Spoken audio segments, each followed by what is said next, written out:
Hello, my name is Adele. Thanks for stopping at my channel. If this is your first time to visit the channel, hit the subscription button below and give me a like. And also leave a public comment and I will tell you how to do that. Scroll to the end of the page. You're going to pass other videos, but just keep going till you get to the end and you will see the public comment box where you can leave a comment. And do tell your friends about the channel. I would like to be able to grow the channel, and I can't do it without your help. So make sure to do that for me. If you come and you like what you hear, tell others. As I had said earlier that I was going to catch up since Capricorn, Aquarius, Pisces, and Aries were not representative. And of course, everybody was beating me up about it. So I didn't start posting until May, and that was one of the reasons that they were left out. Now all the signs are caught up with on the posts. Aries, boy, you've been through it. Uranus is in your second house, and it was going through the sign of Aries. Now it's in the sign of Taurus in your second house. And this is the house of your values, and not just your possession, but your entire value system. And you have changed a lot. Things are not as they were. You're much calmer. You're much more peaceful. And that's a good thing. But make sure that you watch your money in this house, because Uranus is very iffy here, very unpredictable. So make sure that you watch your checking accounts, watch your pockets.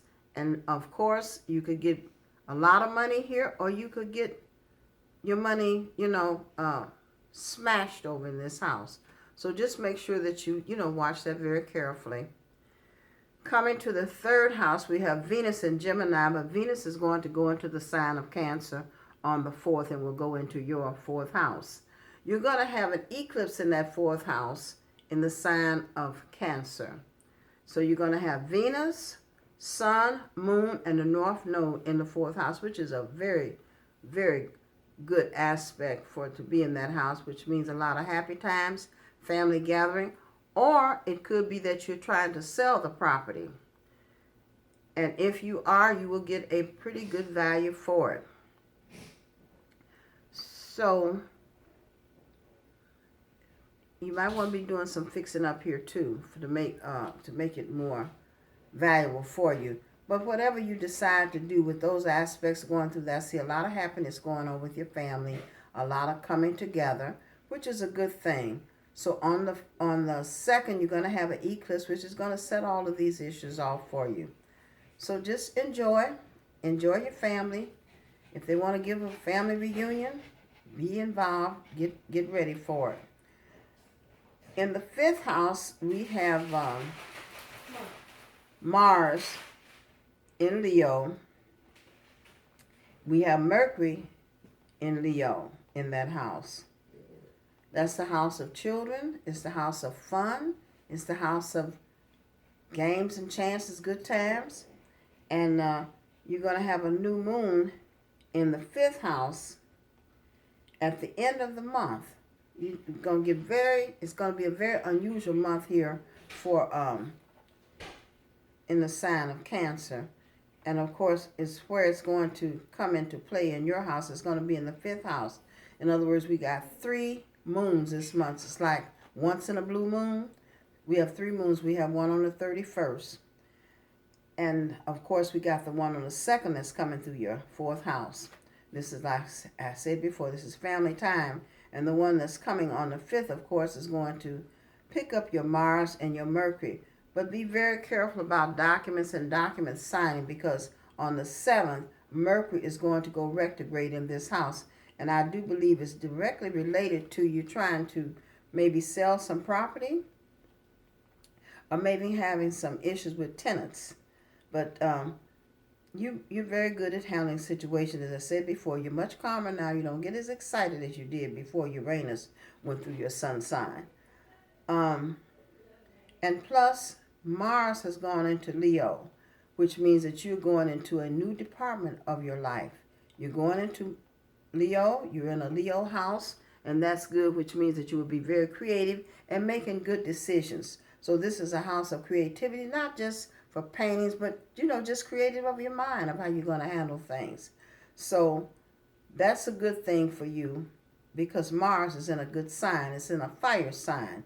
Before it was in a water sign, just making a lot of problems because it was in aspect to Pluto and Saturn and all those planets, which was making a lot of violence. Not saying that some things are not going to happen, but I do believe it's going to be much better than it has been in a while, because I had said earlier that I saw some changes coming. Hope that we don't have as much violence when we got into Leo, because Mars would be going into a sign where it operates much better than in a water sign. Coming on around to the ninth house, you got Jupiter in that house. And this is a good house for you to be taking a trip if you're interested in doing this and clearing up some legal issues that will be in your favor. And Jupiter, of course, is going to be in this house, and it's going to be retrograde for a minute up here, but it's going to be here for the rest of the year. So that's a good placement for it to be. And when it changes signs, it will go into the sign of Capricorn, which will have done away with some of the old issues that you had legally, and you will have cleared quite a few of those up. Coming to the 10th house, this is the house of your career. We got Pluto, Saturn, South Node in that house. And on the 16th, you're going to have an eclipse in that house. So I'm pretty sure that you'll be changing employment and trying to straighten out some old credit issues that you have, which is a good thing. And you will be able to handle these and handle them quite well, because the eclipse up there is going to wipe some of this out. We don't know how you're going to do it. Maybe you'll just pay some of it off, whatever. But your job is going to change. I don't think you're very happy with it. Some of you're very bored with it. You don't feel that you're going anywhere with your career. Well, this is going to give you the opportunity to make some changes in that section of your chart, section of your life, rather.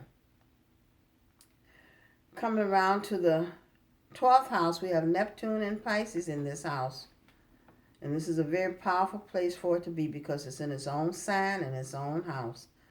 So you'll be doing a lot of thinking about the past, and a lot of people from your past will be coming up. Not a bad thing, but just make sure, because some of them were not as good citizens as they should have been. And this is also a house of confinement. So, don't want to confine yourself in the house. Of course, you've changed, and changes have been made in a very positive way for you. So get out into the sunshine and enjoy yourself. So until next time, have a good summer and have good family time here and a good family situation. The career, of course, is going to change, and that's going to change for the better for you, because Aries is a very innovative sign, likes to pioneer. So, if you want to see something different that you want to do, don't be afraid to take a chance. You might be wanting to get into business, and I would say that you can do it at this time. So have a happy summer, and until next time, and don't forget to hit the subscription button below.